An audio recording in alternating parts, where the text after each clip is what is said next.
Shalom. Appreciating Ethiopian Aliyah, celebrating a bat mitzvah in a unique way, and children preparing for Shavuot on this week's program, so let's get started.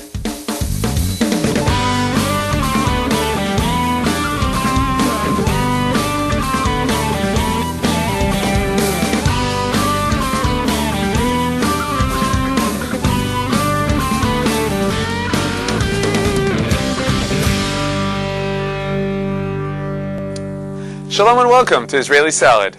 In many cases, Jewish boys and girls start getting involved in banking and savings when they reach the age of bar or bat mitzvah. The money from the gifts from the celebration is often the first large sum of money they receive. We'll now see how two 12-year-old girls decided to use the money they received for an important cause. Avital and I, we met about 15 minutes ago here. They've known each other for only 15 minutes and live a 12-hour flight away. But both Avital Gold and Nina Rubin decided to contribute the money they received for their bat mitzvah to the Zichron Menachem organization, which helps children sick with cancer. Our daughter celebrated her bat mitzvah. She was thinking about what to do with the gifts, and she decided to ask all the guests invited to her bat mitzvah to give money so she could contribute the money to this institute.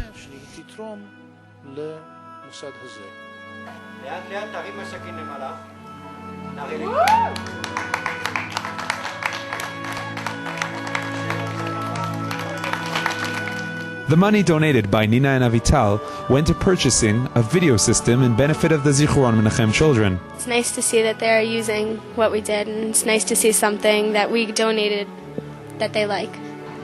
The new video system is added to the many activities and attractions in the Zichron Menachem Center, where you can find almost anything that can help the sick children.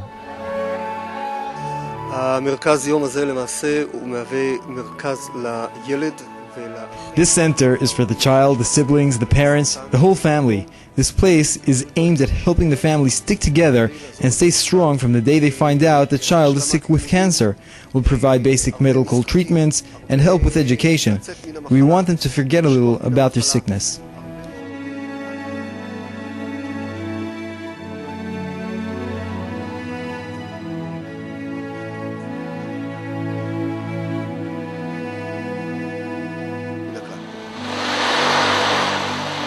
I had a lot of fun. It's always fun, every time I come.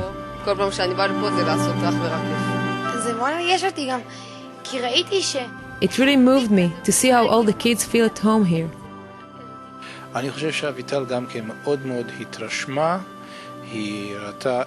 Avital saw how children who were taken away from their childhood get their childhood back in this center. It's wonderful to have my daughter be able to touch and feel what she's done. We were trying to bring a little meaning to the bat mitzvah celebration, which in New York can be a little crazy, and you forget the Judaism part. She got it. She got the message, and that was important for us.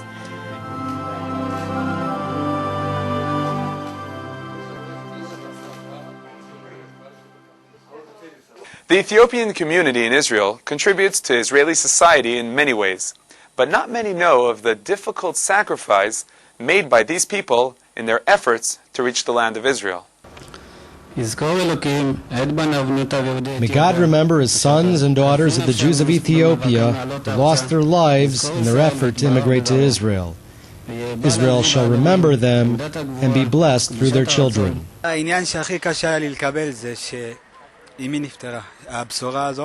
The hardest thing for me was when my mother passed away. I remember that, although I was only 8 years old.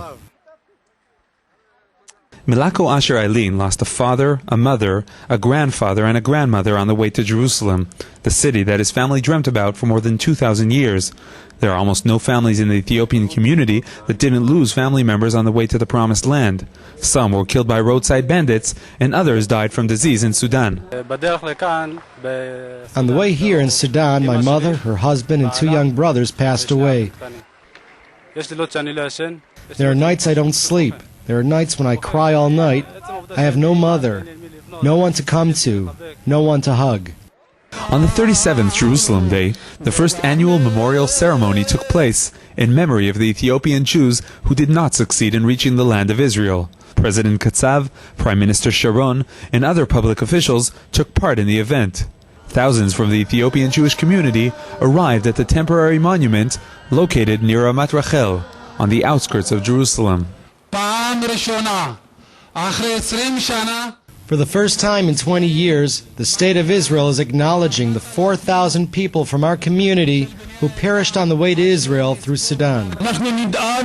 We'll make sure that the story of the heroism of the Ethiopian immigrants will be forever remembered in an appropriate place. During the ceremony, the cases, the religious leaders of the Ethiopian Jewry, said prayers in memory of the fallen. A military cantor recited the Kel Maleh Rachamim prayer in their memory, and a bereaved son said Kaddish. Until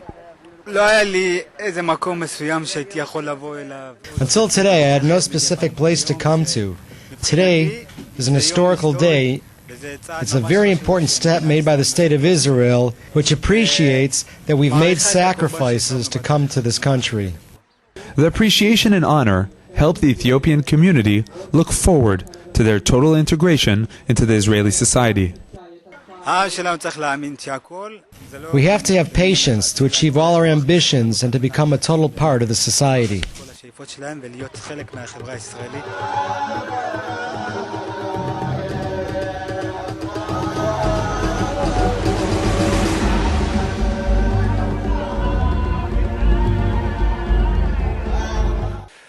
On Wednesday, the 6th of the month of Sivan, May 26th, we celebrated the festival of Shavuot.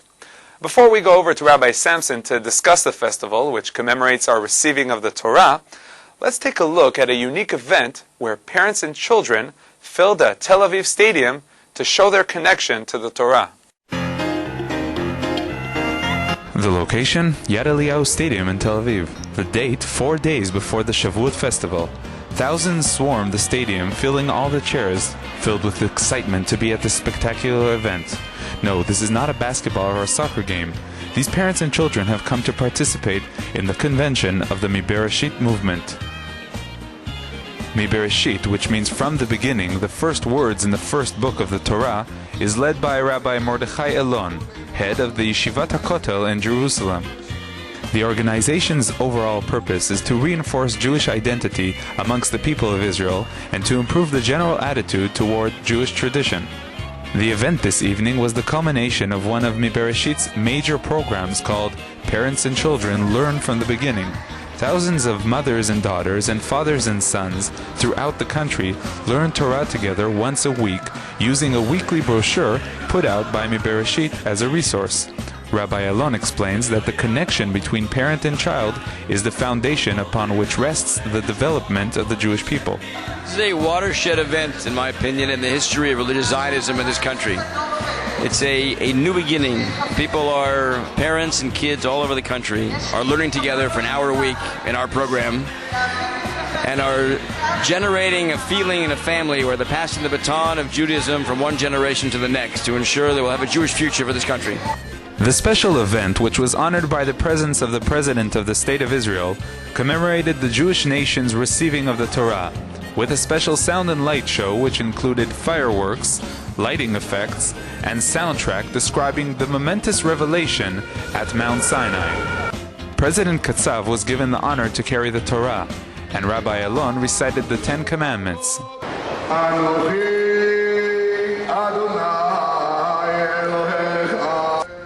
The Cohen family from Gush Katif, whose children were severely injured in a terror incident, were on the stage as well, in an expression of admiration to the bravery of the Israeli people.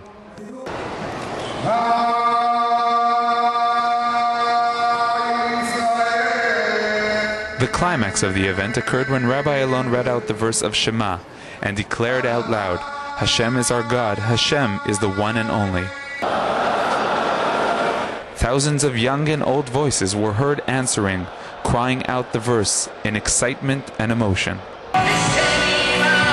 Throughout the event, the worldwide Hasidic singer Avram Fried entertained the audience with his exciting and joyful songs. More than looking back at the successes they have achieved so far, the Bereshit movement continues to plan to the future. In the future, 1 million children throughout the world will be sitting with the weekly Torah page, learning together, writing one another, connecting to each other, singing together, gathering together, and accepting the yoke of heaven together.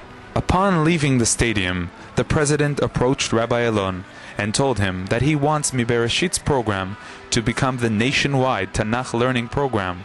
Rabbi Alon answered him immediately, "It's a deal." בעזרת השם, הדרך, the way that we will come to לשנה הבאה בירושלים הבנויה is that all of us together will learn together, הורים וילדים, parents and children, יהודים ויהודים, Jews and Jews together, everywhere, every place, every time, with our one Torah and with our one עם, כאיש אחד, בלב אחד, נקבל את התורה ולשנה הבאה כולנו, כולנו, כולנו בירושלים הבנויה, בעזרת השם.